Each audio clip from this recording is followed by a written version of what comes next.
আল্লাহ পাক বললেন নৌযান নির্মাণ করো, আমার আযাব আসতেছে। কেন আযাব? কারণ এই মানুষগুলো নূহ আলাইহিস সালামের কওমের লোকগুলো একটা মহাপাপ করেছে। তারা ওয়াদ্দা, ইয়াগুস, ইয়াউক, নাসর এরকম কিছু মূর্তি বানিয়ে নিয়েছিল এবং এই স্ট্যাচুগুলোর তারা ওয়ার্শিপ করত, উপাসনা করত। এমনি এমনি উপাসনা করতো না, আপনাকে বুঝাচ্ছি। প্রথম প্রথম যে প্রজন্মটা ছিল ওদের, ওই প্রজন্মকে শয়তান ওয়াসওয়াসা দিয়েছে কি যে এই ওয়াদ্দা, ইয়াগুস, ইয়াউক, নাসর এই যে নামগুলো সূরা নূহে আছে, এই ব্যক্তিরা ছিল খুব পুণ্যবান সৎ ব্যক্তি, তারা খুব ভালো আল্লাহওয়ালা ছিল, আল্লাহর ওলি ছিল। শয়তান ওয়াসওয়াসা দিয়েছে যে তোমরা এই তাদের মূর্তি নির্মাণ করে মসজিদের বাইরে রেখে দিবে। মসজিদের কোথায়? বাইরে। যাওয়া আসার সময় ওদেরকে দেখবে, দেখলে একটা মানে উৎসাহ আসবে যে আমরাও তাদের মতো হই। শয়তান এইভাবে নেক্সট স্রোতে ধোঁকা দিয়েছে। ওই জেনারেশন এই কাজটাই করেছে। এরপর আরো 100-200 বছর চলে গেছে, শয়তান এবার পরের জেনারেশনকে ওয়াসওয়াসা দিয়েছে, আরে তারা তো অনেক বড় বড় মানুষ ছিলেন, এখন মসজিদের বাইরে না, ওদেরকে ভিতরে ঢুকাও। এবার তারা ওই মূর্তিগুলো সব ভিতরে ঢুকানো শুরু করেছে। এটা হিস্ট্রি পড়ে দেখেন, তাফসিরে আছে, জালালাইন পড়ে দেখেন, ইবনে কাসির পড়ে দেখেন। তো এবার তারা ঢুকালো ভিতরে, সেজদা করছে না কিন্তু মূর্তিতে, তারা খালি রেখে দিয়েছে ভিতরে যে তাদেরকে দেখবো, দেখে আমার ইবাদতে মনোযোগ আসবে। উদ্দেশ্য কিন্তু ভালো, উদ্দেশ্য কি ভালো। এবার এই প্রজন্ম যখন চলে গেল, পরের প্রজন্মকে শয়তান বলছে আরে তারা আল্লাহর ওলি ছিল, তাদের কাছে চাইলেই পাওয়া যাবে। এবার সরাসরি সেজদা শুরু হলো মূর্তিতে। এইভাবে গ্র্যাজুয়ালি আস্তে আস্তে আস্তে আস্তে শয়তান প্রথম মূর্তি পূজা চালু করেছে বিশ্বের মধ্যে। নূহ আলাইহিস সালাম, নাম মনে আছে? 950 বছর তার কওমকে দাওয়াত দিয়েছেন। কত বছর ভাই? একটু চিন্তা করেন তো, চোখ বন্ধ করে 950 বছর কতদিন হতে পারে? 950 বছর মানে প্রায় 1000 বছর। প্রায় 1000 বছর তিনি তার কওমকে দাওয়াত দিয়েছেন। কিভাবে? আমাদের মতো ওয়াজ মাহফিল না, দাওয়াত দিয়েছেন। তিনি বলছেন ইন্নী দাআউতু কওমি লাইলা ওয়া নাহারা, আল্লাহ আমি আমার কওমকে দাওয়াত দিয়েছি দিন রাত 24 ঘন্টা। এটা সূরা নূহের মধ্যেই আছে, দেখবেন পড়ে। ওয়ালাম ইয়াজিদহুম দুআই ইল্লা ফিরারা, আমার দাওয়াত শুনে এরা খালি পালিয়ে গেছে আমার থেকে, কাছে আসে নাই, খালি পালিয়ে গেছে। কান বন্ধ করে ফেলতো, কাপড় দিয়ে মাথা ঢেকে ফেলতো, আর আমাকে বলতো পাগল। কি বলতো? পাগল। নূহ আলাইহিস সালামকে আল্লাহ পাক তারপরে বললেন তুমি একটা কাজ করো, তুমি নৌকা নির্মাণ করো। কি করো? এখন নূহ আলাইহিস সালাম 950 বছর দাওয়াত দিয়ে কি ফলাফল হলো? 40টা বা 80টা পরিবার ইসলাম কবুল করেছে। কতটা? এখানে তো আপনারা মাশাআল্লাহ হাজার মানুষ বসে আছেন, কথা শুনছেন, সৌভাগ্যের বিষয়। সারা জীবন দাওয়াত দিয়ে 40 বা 80টা ফ্যামিলি। আল্লাহ পাক বললেন নৌযান নির্মাণ করো, আমার আযাব আসতেছে। কি আসতেছে? আযাব আসতেছে। কেন আযাব? কারণ এই মানুষগুলো নূহ আলাইহিস সালামের কওমের লোকগুলো একটা মহাপাপ করেছে। তারা ওয়াদ্দা, ইয়াগুস, ইয়াউক, নাসর এরকম কিছু মূর্তি বানিয়ে নিয়েছে এবং এই স্ট্যাচুগুলো তারা ওয়ার্শিপ করত, উপাসনা করত। এমনি এমনি উপাসনা করতো না, আপনাকে বুঝাচ্ছি। প্রথম যে প্রজন্মটা ছিল ওদের, ওই প্রজন্মকে শয়তান ওয়াসওয়াসা দিয়েছে কি যে এই ওয়াদ্দা, ইয়াগুস, ইয়াউক, নাসর এই যে নামগুলো সূরা নূহে আছে, এই ব্যক্তিরা ছিল খুব পুণ্যবান সৎ ব্যক্তি, তারা খুব ভালো আল্লাহওয়ালা ছিল, আল্লাহর ওলি ছিল। শয়তান ওয়াসওয়াসা দিয়েছে যে তোমরা এই তাদের মূর্তি নির্মাণ করে মসজিদের বাইরে রেখে দিবে। মসজিদের কোথায়? বাইরে। যাওয়া আসার সময় ওদেরকে দেখবে, দেখলে একটা মানে উৎসাহ আসবে যে আমরাও তাদের মতো হই। শয়তান এইভাবে নেক্সট স্রোতে ধোঁকা দিয়েছে। ওই জেনারেশন এই কাজটাই করেছে। এরপর আরো 100-200 বছর চলে গেছে, শয়তান এবার পরের জেনারেশনকে ওয়াসওয়াসা দিয়েছে, আরে তারা তো অনেক বড় বড় মানুষ ছিলেন, এখন মসজিদের বাইরে না, ওদেরকে ভিতরে ঢুকাও। এবার তারা ওই মূর্তিগুলো সব ভিতরে ঢুকানো শুরু করেছে। এটা হিস্ট্রি পড়ে দেখেন, তাফসিরে আছে, জালালাইন পড়ে দেখেন, ইবনে কাসির পড়ে দেখেন।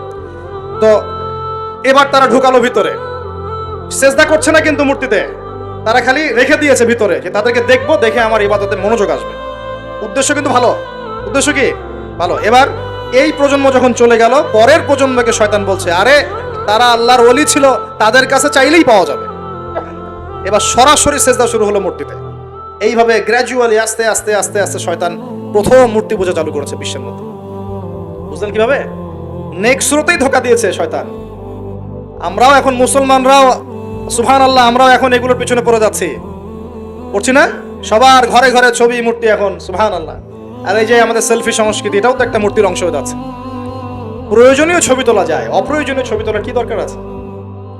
মুসলিমরা কি করবে? আসসালামু আলাইকুম রহমতুল্লাহ, ওয়ালাইকুম আসসালাম রহমতুল্লাহ, মুসাফা করবে, মুসাফা থেকে ফারেক হওয়ার আগেই গুনাহ সব ঝরে পড়ে গেছে। এইটা সুন্নত। ভাই তাকান, দুই তাকান, ভাই হুজুর তাকান, কি দরকার আছে এগুলার?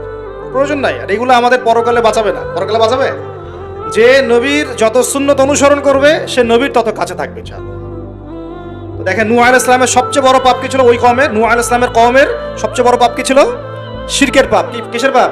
শিরক আর কুফর। এর ফলে আল্লাহ পাক কি করলেন দেখেন। এরপর আল্লাহ পাক বলছেন তুমি সবগুলোকে এক জোড়া করে উঠাও নৌকায়। এখন যত এই যে প্রজাতির গাছপালা দেখছেন, পশু পাখি দেখছেন, সব এক জোড়া করে তিনি উঠালেন। কোথায়? তাহলে চিন্তা করেন নৌকাটা কত বড় ছিল, বিশাল। আল্লাহু আকবার। সব এক জোড়া করে উঠালেন। এরপর আল্লাহ রাব্বুল আলামিন বলছেন যে ফারাত নূর, একদম মাটি ফেটে থলথল করে পানি বের হওয়া শুরু হলো। আসমান থেকে প্রবল বৃষ্টি বর্ষণ শুরু হলো। আল্লাহ সূরা হুদের মধ্যে বলছেন যে বৃষ্টির ফলে স্রোতগুলো এত উঁচু ছিল যে পাহাড়ের উপর দিয়ে উঠে যাচ্ছিল স্রোতগুলো। পাহাড়ের উপর দিয়ে পানির স্রোত যাচ্ছে। আর এই সময় নূহ আলাইহিস সালামের এক ছেলে, তার 4 ছেলে ছিল। কয় ছেলে? এক ছেলের নাম হচ্ছে হাম। হামের বংশধর হচ্ছে এই যে আফ্রিকান মানুষরা, কালো চামড়ার মানুষরা হামের বংশধর। এক ছেলের নাম শাম। শামের বংশধর হচ্ছে আরবরা, এই যে আরব পেনিনসুলা যারা থাকে এরা শামের বংশধর। এক ছেলের নাম ইয়াফাস। ইয়াফাস হচ্ছে ইউরোপিয়ান যারা, পশ্চিমারা, এরা ইয়াফাসের বংশধর, রোমানরা। আর এক ছেলের নাম হচ্ছে কেনান। কি নাম?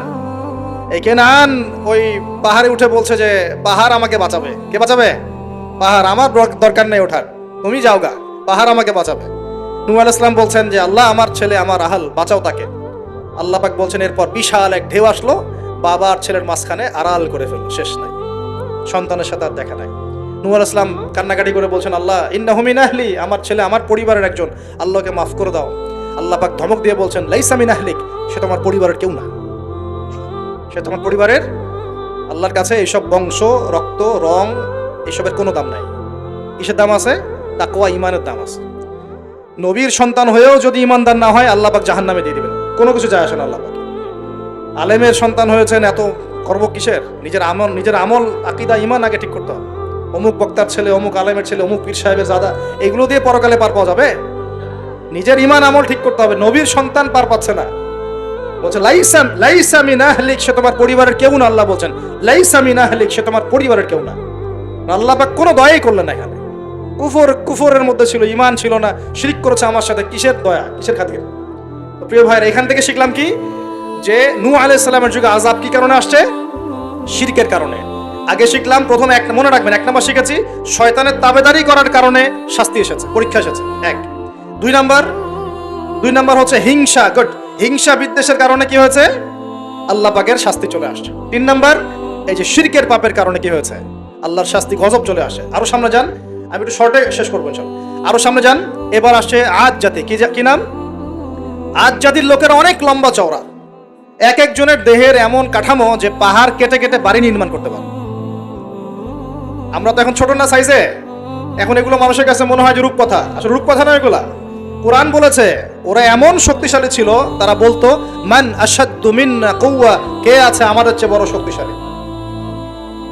এবার হুদ আলাইহিস সালামকে পাঠানো হলো এদের মধ্যে হেদায়েতের বাণী নিয়ে। তো হুদ আলাইহিস সালাম দাওয়াতি কাজ করলেন, অল্প কিছু মানুষ ঈমানদার হলো, বাকিরা কাফের থেকে গেল। আর যারা কাফের থাকলো তারা বলল যে নিয়ে আসো আল্লাহর আযাব দেখি, কত বড় আযাব আনতে পারো, আনো দেখি। আল্লাহ রাব্বুল আলামিন তাদের ব্যাপারে বলেছেন যে ওয়াম্মা আদুন, এবং আদ জাতির ক্ষেত্রে ফাহলাকনা বিরিহিন সরসরিন আতিয়া, প্রচন্ড ঘূর্ণিঝড় বাতাস দিয়ে ওদেরকে আমি উপরে ফেলে দিলাম। সুবহানাল্লাহ। মাত্র 6 দিন 7 রাত বাতাস প্রবাহিত হয়েছে, ঘূর্ণিঝড় বাতাস, এই ঝড় দিয়ে আল্লাহ পাক আদ জাতিকে উপরে ফেলে দিয়েছে।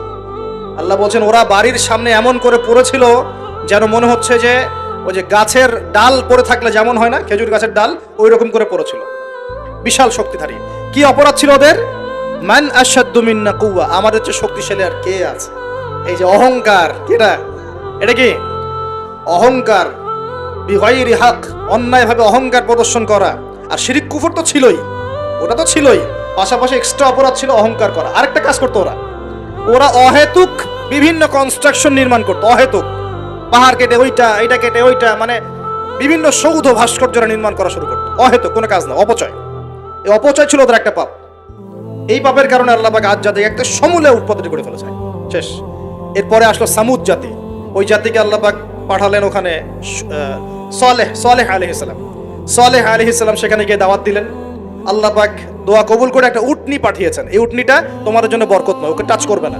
ও থাকলে তোমাদের মধ্যে রিজিক প্রশস্ত হবে, তোমরা ভালো থাকবে। এখন ওখানকার মধ্যে এক নেতা, সে গিয়ে ওই উটনিটাকে জবাই করে খেয়ে ফেলছে। কথা বুঝতে পারছেন? আর এমনি তো অহংকার করতোই, শারীরিক শক্তি বেশি ছিল। তারা বলতো, এরাও বলতো মান আশাদ্দু মিন্না কুওয়া, আমাদের যে শক্তিশালী আর কে আছে। হ্যাঁ, আরেকটা কাজ তারা করতো, ওয়াইদা বাতাসতুম জাব্বারিন, তারা মানুষকে খুব নির্মমভাবে প্রহার করত। কি করত? যে মারামারি করে না এখন মানুষ, নির্মমভাবে মানুষকে মারে না, হকি স্টিক দিয়ে এইখানে সেইখানে, কোনো ক্ষেত্রে রিমান্ডে কি মাইটটা মারা হয় না। এই যে মানুষকে মারা আল্লাহ পাক খুব অপছন্দ করেন, বিনা বিচারে মানুষকে মারা আল্লাহ পাক কঠিন অপছন্দ করেন। ওই আদ জাতি আর সামুদ জাতি মানুষকে নির্মমভাবে পিটাইত। ওয়াইদা বাতাসতুম, আল্লাহ সূরা আপনার শুআরার মধ্যে বলছেন, ওয়াইদা বাতাসতুম, তোমরা যখন কাউকে পিটাও, বাতাসতুম জাব্বারিন, কঠিন পিটাও তোমরা, কঠিন মায়ের মারো একদম। আল্লাহ পাক খুব অপছন্দ করেন আদম সন্তানকে হাত তোলা। আর আমরা তো কিছু হলেই গালে থাপ্পড় মারি না, এটা করি না? এই হাদিসটাও মনে রাখবেন, মানুষের গালে মারা নিষেধ আছে, জানতেন? মানুষের চেহারার মধ্যে মারা নিষেধ আছে। এই গালে চর মারা, গালে নাকে ঘুষি মারা, এই জিনিসগুলো নিষেধ আছে। কারণ এই চেহারাটা আল্লাহ রাব্বুল আলামিন, মানে আদম সন্তানের এই স্ট্রাকচারটা আল্লাহ রাব্বুল আলামিন সূরা সদের মধ্যে বলেছেন, খলাকতু বিয়াদাই, আমি নিজ হাতে সৃষ্টি করেছি। সুবহানাল্লাহ। আর সেই মানুষকে তোমরা এমন নির্মমভাবে কেন মারো? সারা বিশ্বের দিকে তাকায় দেখেন, এখন প্রত্যেকটা জায়গায় রক্ত ঝরছে কাদের? মুসলিমদের। কাদের? মুসলিমদের। আল্লাহ পাক আমাদেরকে বোঝার তৌফিক দান করুন। আর আল্লাহ পাক কোরআনে কি বলছেন? যদি কোনো মানুষ একজন মানুষের জীবন বাঁচায়, সে যেন পুরো মানব জাতিকে বাঁচালো। এত পছন্দ আল্লাহর কাছে জীবন বাঁচানো। আর কেউ যদি কোনো মানুষকে অন্যায়ভাবে হত্যা করে, সে যেন পুরো মানব জাতিকে হত্যা করলো। আল্লাহ আমাদেরকে হেফাজত করুন। এখন খুন খুব সহজ হয়ে গেছে, মারামারি খুব সহজ হয়ে গেছে। হ্যাঁ, ভাই ভাইকে হত্যা করতেছে, ছেলে বাবাকে হত্যা করতেছে, বোন বোনের সাথে ভাইয়ের দ্বন্দ্ব, ভাই বোন মারামারি, প্রতিবেশী, মেয়ে নিয়ে, সম্পত্তি নিয়ে, মাদক নিয়ে, কিশোর গ্যাং নিয়ে, কত কি হচ্ছে এখন। মানুষের জীবন সস্তা হয়ে যাচ্ছে না এখন? আল্লাহ পাক এগুলো কিয়ামতের আলামত। নবী সাল্লাল্লাহু আলাইহি ওয়াসাল্লাম বলেছেন, ওয়াল হারাজ, কিয়ামতের আগে হারাজ বাড়বে, হারাজ। সাহাবীরা বলছেন, মাল হারাজ, হারাজ কি ইয়া রাসূলুল্লাহ? তিনি বলেছেন, আল কতল, গণহত্যা বাড়বে, গণহত্যা। কিয়ামতের আগে খালি গণহত্যা বাড়বে। দেখছেন না এখন? সারা বিশ্বের দিকে তাকায় দেখেন। যাই হোক, এই আদ এবং সামুদ জাতিকে আল্লাহ পাক ধ্বংস করলেন। এখন সামুদ জাতিকে ধ্বংস করলেন কেন? অহংকারের কারণে, কুফর শিরকের কারণে এবং মানুষকে পিটানোর কারণে। আল্লাহ বলছেন ওদেরকে ধ্বংস করেছি কি দিয়ে?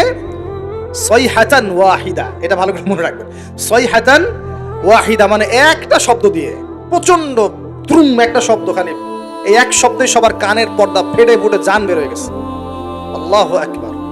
এক শব্দে মানে ওদেরকে আলটিমেটাম দেওয়া হয়েছিল, তোমরা কি ফিরে আসবে? ওরা বলছে যে কি শাস্তি আসো নিয়ে আসো। তখন আল্লাহ পাক বলছেন 3 দিন সময় দিচ্ছি, 3 দিন যা করার করে নাও। এই 3 দিন যে আল্লাহ সময় দিয়েছেন, এই 3 দিনে ওরা তওবা করে ফিরে আসে নাই, বরং এই 3 দিন ভোগ বিলাস করেছে, একটা পশু জবাই করেছে, খেয়েছে, মেয়েদেরকে নাচিয়েছে, মদ পান করেছে, 3 দিন ভোগ বিলাস ফুর্তি করেছে। মানে দু হাতে চাপাও হাত পেতে নাও, এরকম চিন্তা। যা আছে এখন লুটে খাও, পরেরটা পরে দেখা যাবে। এই চেতনা আমাদের মধ্যে আছে না অনেকের মধ্যে? যা আছে এখন ভোগ করে নাও, কালকে যা হবে দেখা যাবে। হ্যাঁ, কালকে যা হবে দেখা যাবে, এখন যা আছে নাও, ভোগ করো। এই চিন্তা ছিল ওই 3 দিন সামুদ জাতির। ওরা ভোগ বিলাসে লিপ্ত হলো। হঠাৎ সকালবেলা ত্রুম শব্দ, পুরো বিশ্ব, ওদের পুরো রাষ্ট্রটা কেঁপে উঠলো এবং সবগুলো মারা গেল। একটা শব্দে সব মারা গেল। সূরা কমার পরে দেখেন, সাইহাতান ওয়াহিদা, একটা মাত্র শব্দ দিয়ে আল্লাহ ধ্বংস করেছেন।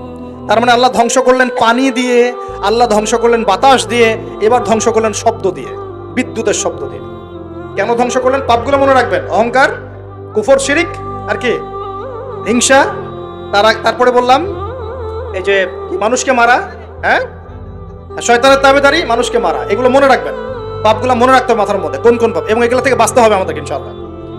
আর একটু সামনে যাই, বিরক্ত হচ্ছেন নাকি? আচ্ছা, আলোচনা একটু লম্বা হলো, সমস্যা আছে?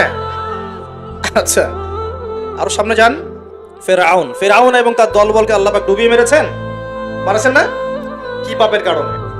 অহংকার। সে বলেছিল আনা রব্বুকুমুল আলা, আমি তোমাদের মহান রব। কে বলেছিল? আমি তোমাদের মহান রব। কে বলেছিল? ফেরাউন। আনা রব্বুকুমুল আলা। আল্লাহ পাক শুধু তাকে না, তার পুরো দলবলকে ধসিয়ে দিয়েছে। কোথায়? এই লোহিত সাগরে ডুবিয়ে মেরেছে। কওমে মাদিয়ান, কি নাম? এই মাদিয়ান কওমের সাথে আমাদের এখনকার এই সমকালীন প্রেক্ষাপটটা জড়িত আছে। কওমে মাদিয়ান নামে একটা কওম ছিল, যে কম আদ জাতি সামুদ জাতির পরে এসেছে, মুসা আলাইহিস সালামের সমসাময়িক সময়ে তারা পৃথিবীতে ছিল। এবং এই মাদিয়ান কম সম্পর্কে আল্লাহ পাক বলছেন সূরা আনকাবুতে এবং অন্যান্য সূরায় 4টা আয়াত বলছেন। কয়টা আয়াত? এই 4টা আয়াত আল্লাহ পাক বলছেন ফাকাযযাবুহু, এই কম শুআয়ব আলাইহিস সালামকে অস্বীকার করলো। ফাখাযাতহুমুর রাজফাতু ফাসবাহু ফি দারিহিম জাসিমিন। আল্লাহ বললেন এই কওমে মাদিয়ান শুআয়ব আলাইহিস সালামকে অস্বীকার করলো এবং তাদেরকে পেয়ে বসলো একটা ভূমিকম্প। কি পেয়ে বসলো? পৃথিবীর ইতিহাসে সর্বপ্রথম যে কওমকে ভূমিকম্প দিয়ে ধ্বংস করা হয়েছে তার নাম কওমে মাদিয়ান। কি নাম? কওমে মাদিয়ান। প্রশ্ন হচ্ছে কেন ভূমিকম্পের শাস্তি আসলো? উত্তর, আল্লাহ পাক ওদের কয়েকটা পাপ বলছেন। এক নাম্বার আল্লাহ ওদেরকে বলছেন ওয়াজিনু বিল কিসতাসিল মুস্তাকিম, তোমরা ওজনে সঠিকভাবে মাপ দিবে। কওমে মাদিয়ান মাপে কম দেওয়ার একটা পাপের কারণে ভূমিকম্পের শাস্তি এসেছে। কোরআন কথা বলছে। এই সমস্যা সমাজে আছে কি নাই?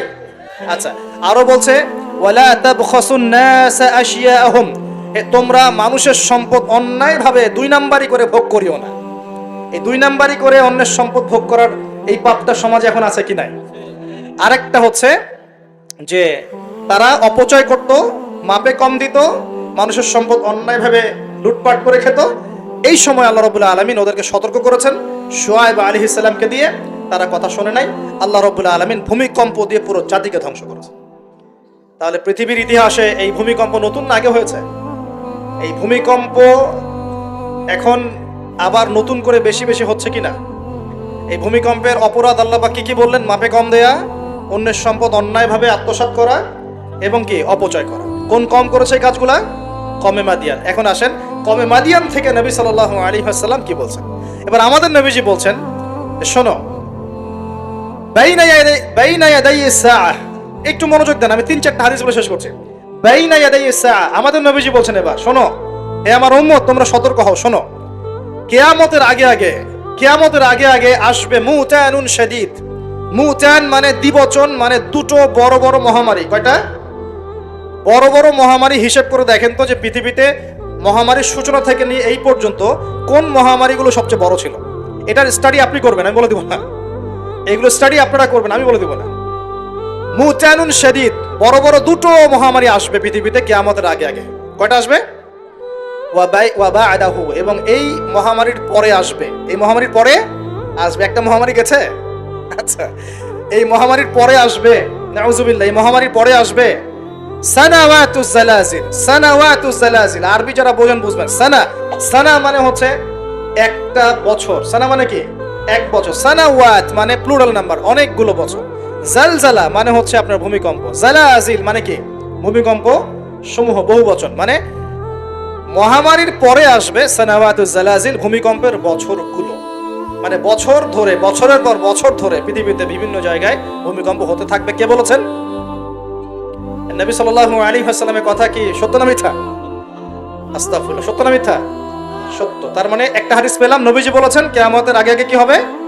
ভূমিকম্পের বছরগুলো আসবে। ভূমিকম্প আসবে না, ভূমিকম্পের বছরগুলো আসবে। একটা হাদিস মাথায় নেন। 2 নাম্বার, নবীজি বলছেন কিয়ামতের 10টা আলামত আছে। কয়টা? 10টা। তার মধ্যে 2 নাম্বার হচ্ছে ইয়াজুজ আর মাজুজ, এটাও অন্য লেকচারে শুনে নিয়ে। 3 নাম্বার ঈসা আলাইহিস সালামের আগমন। 4 নাম্বার দাব্বাতুল আরদ, জমিন থেকে প্রাণী বের হবে। 5 নাম্বার ইয়েমেন থেকে আগুন বের হবে। 6 নাম্বার দুখান, ধোঁয়া দিয়ে পৃথিবী ছেয়ে যাবে। 7 নাম্বার, 8 নাম্বার, 9 নাম্বার, এগুলো হচ্ছে 3টা বড় বড় ভূমিকম্প, ভূমিধস, যেটা হবে একটা পৃথিবীর পূর্বে, একটা পশ্চিমে, একটা মাঝখানে। পৃথিবীর পূর্বে মানে এই পুরো আমাদের সাবকন্টিনেন্ট সহ পুরো পূর্ব দিক, একদম ইন্দোনেশিয়া, মালয়েশিয়া, সব জায়গা পূর্ব দিক। পশ্চিম মানে পুরো পশ্চিমা সভ্যতা, আর মাঝখান মানে এই জাজিরাতুল আরবিয়া, মাঝখান। এই 3টা ভূমিকম্প হবে পৃথিবীতে, এখনো আসা বাকি আছে। বড় বড়, এগুলোতে ভূমি কাঁপবে না, ভূমি ধসে যাবে। কি হবে? নবীর কথা কি ভুল হবে? আর শেষটা হচ্ছে এই পূর্ব দিক থেকে, পশ্চিম দিক থেকে সূর্য উদিত হবে এবং মানুষের তওবার দরজা বন্ধ হয়ে যাবে।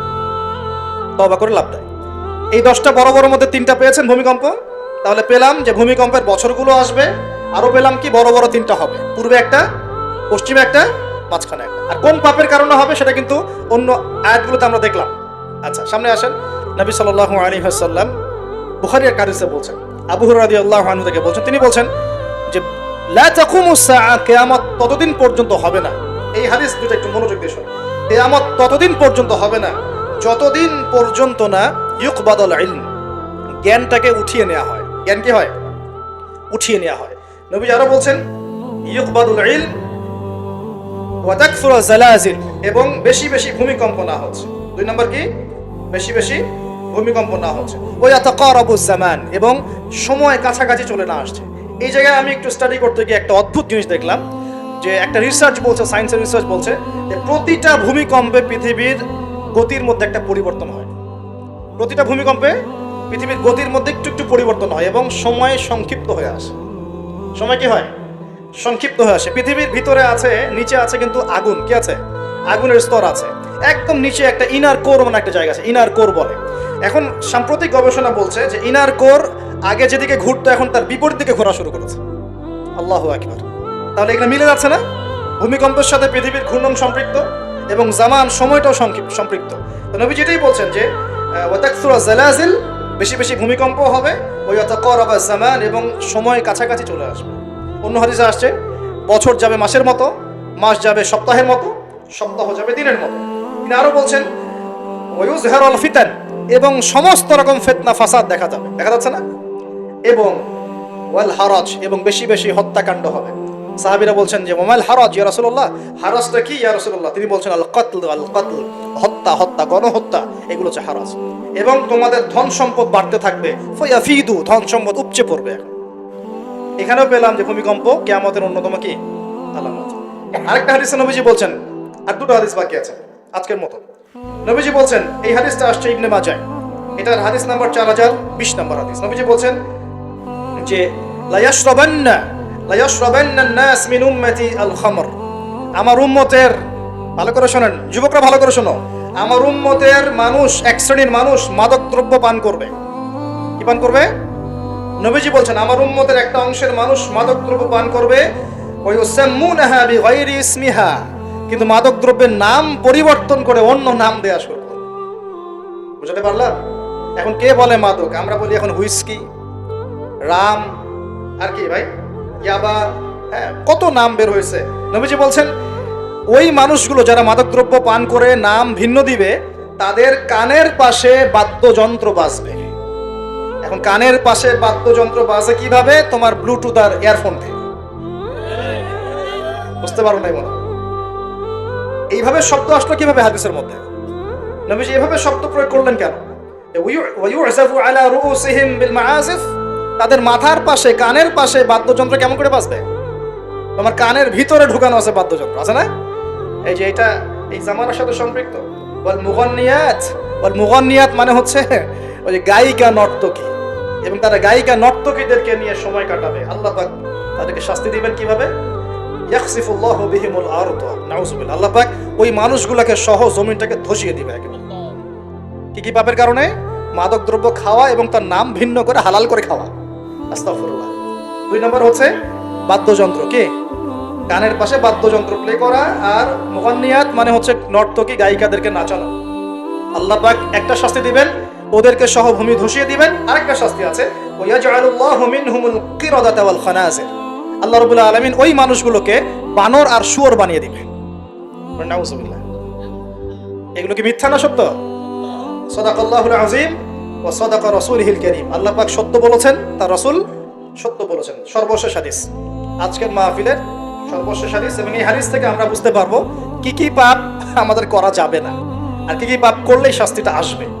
হাদিসটা হচ্ছে আন আবি হুরায়রা রাদিয়াল্লাহু আনহু قال قال رسول الله صلى الله عليه وسلم اذا اتخذ الفيء دولا, ভালো করে শুনেন, নবী সাল্লাল্লাহু আলাইহি ওয়াসাল্লাম বলেছেন যখন গনিমতের মাল বা রাষ্ট্রীয় সম্পদগুলোকে ব্যক্তিগত মাল মনে করা হবে।